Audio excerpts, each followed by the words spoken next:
Bonjour à tous, j'espère que vous allez bien, ici Dino Raptor pour cette nouvelle vidéo et aujourd'hui on va débriefer ensemble ce match, 10e journée de Première Ligue entre Arsenal et Liverpool, victoire 3-2 d'Arsenal, c'est parti.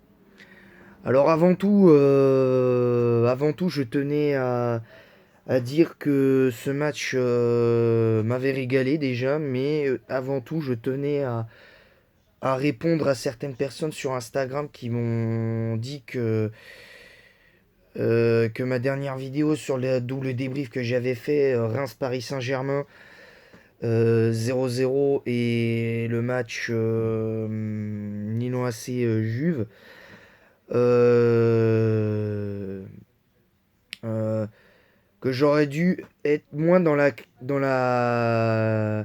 critique négative par rapport à l'arbitrage, qu'il fallait éviter de se cacher derrière ça. Et en partie, vous avez raison, mais je m'octroie un droit de réponse. Concrètement, alors, attendez 30 secondes.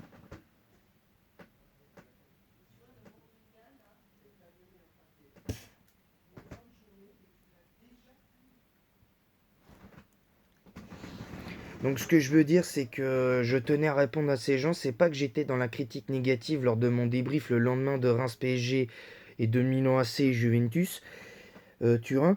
C'est que Reims PSG, j'avais pas aimé le match globalement des Parisiens. J'avais pas aimé le match des joueurs de Reims qui, même en deuxième mi-temps, dans l'attitude, étaient exécrables. Certains joueurs, en tout cas, ont eu une attitude exécrable. L'arbitre qui n'arrive pas à tenir son match. Quand j'ai parlé de l'arbitre, c'est pas tant sur le carton rouge qu'il met à Ramos ou le fait que les autres joueurs de Reims auraient dû être réduits à 10 voire à 9 sur ce match-là, vu l'attitude des joueurs de Reims. Ce que j'ai voulu dire, c'est que l'arbitre, au début, il a tenu son match pendant 15-20 minutes. Et puis après, c'est parti. Ça a dégénéré. Il a laissé le match dégénérer. Et après, on n'a pas d'explication de sa part pourquoi il n'a pas su tenir son match.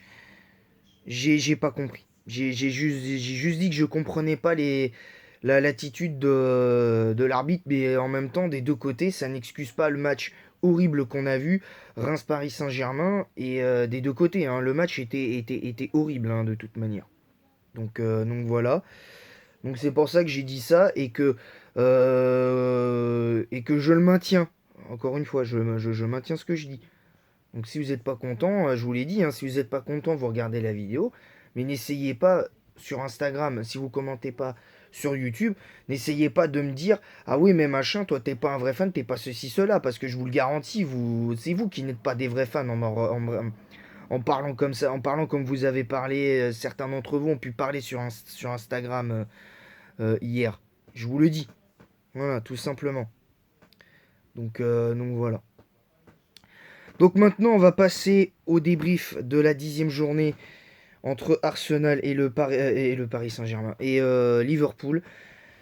Un match grandiose, vraiment grandiose. Et on voit, et là par contre tout de suite, on voit la différence entre une équipe qui certes est leader, mais qui doit prendre des points et prendre confiance pour des matchs importants, importantissimes. Et ben on a vu la différence au niveau mental. Parce que certes, le Paris Saint-Germain, Lyon et Marseille, ce sont les plus grandes équipes françaises. Et tout ça, c'est les trois plus grands clubs français, PSG, Marseille et Lyon. Sans quasiment contestation possible. Mais mentalement, c'est des équipes qui plongent facilement. C'est des équipes qui plongent facilement. Un peu comme Bordeaux la saison dernière, avant qu'ils descendent en Ligue 2. Et ben là, et ben là, on a vu la différence. C'est que Liverpool a pris un but. En même pas une minute de jeu, Liverpool prend un but. Et derrière, bah, ils égalisent à la demi-heure de jeu.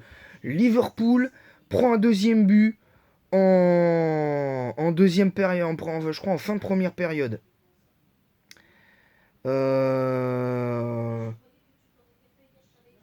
Je crois, ouais, à la 45, à la 50e minute, vu le temps d'arrêt de jeu qu'il y a eu euh, derrière. Vraiment. But de Saka. Ensuite, Liverpool réagit avec Nunez. De partout. Donc déjà d'entrée de jeu, on a vu que Liverpool avait envie d'aller gagner ce match. Mais Arsenal, pour moi, cette saison, c'est une révélation. Cette saison d'Arsenal. Parce que Arsenal, moi, je dois avouer, au vu de la saison dernière, ils avaient fait une saison, mais horrible. Ils avaient fait une saison, mais horrible. Parce que dans les gros matchs, la saison dernière, ils avaient été incapables de répondre. Et même face à Manchester United, ils avaient été incapables de répondre. Et soit ils faisaient match nul ou ils perdaient. Et là, pour le coup, clac. Là, ils ont répondu présent face à des équipes comme United, comme Liverpool. Hâte de voir ce que ça va donner le match entre City et Arsenal. Parce que très franchement, ce match-là, il va être très intéressant. Parce que ce match, il va être ouvert sur le terrain, en tout cas. Il va être ouvert. Donc voilà. Ensuite, pour moi, ben, concrètement, tous les joueurs d'Arsenal et de Liverpool ont été bons. À part peut-être Luis Diaz qui est sorti sur blessure et a pris un carton jaune. Mais si je devais désigner mes tops et mes flops de ce match avant de donner mon avis global sur la rencontre, du côté d'Arsenal, c'est toute l'équipe qui a été bon, à part peut-être le numéro 5 Partey qui a été un petit peu en retrait par rapport aux autres. Et même Gabriel Jesus, je l'ai trouvé un petit peu en retrait. Je l'ai trouvé un peu en retrait. Du côté de Liverpool, euh, pareil, l'équipe a été plutôt bonne. Hein. Nunez a été bon. Jota a été bon. Salah m'a fait plaisir sur ce match-là. Alcantara, Henderson ont été bons. Tsimikas a été bon. Van Dijk, je vais revenir après. Matip a été bon. Et Alexander Arnold, moyen. Allison, ça va. Donc très honnêtement, pour moi, mes tops, c'est quasiment le reste de l'équipe. Mais pour moi, mes flops, c'est Diaz, Van Dijk, Alexander Arnold et Allison qui n'ont pas su trouver l'ajustement, ont pas su s'ajuster après les buts, après toutes les occasions qu'a eu Arsenal dans ce match-là. Et ça, c'est dommage. Alors, au niveau des remplaçants, Tierney, par contre, ça a été une catastrophe. Odegaard qui était rentré. Je crois il y avait Odegaard qu'on avait vu qui était rentré bah, et pas.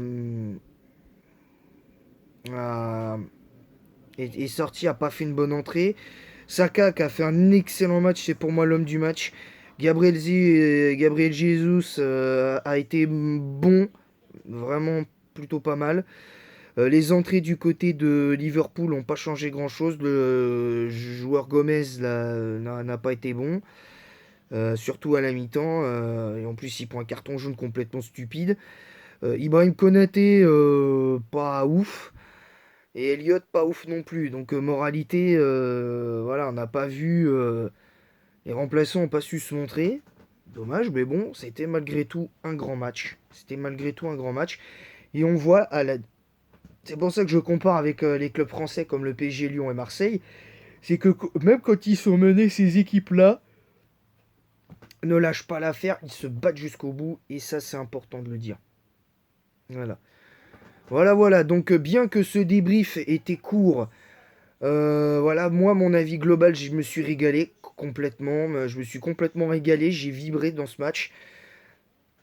Même si j'aurais préféré voir Liverpool gagner. Arsenal était, je pense, là à mon avis, si Arsenal continue comme ça, ils vont être injouables cette saison. En tout cas en première ligue. Même si je pense que Arsenal doit se méfier de City et inversement.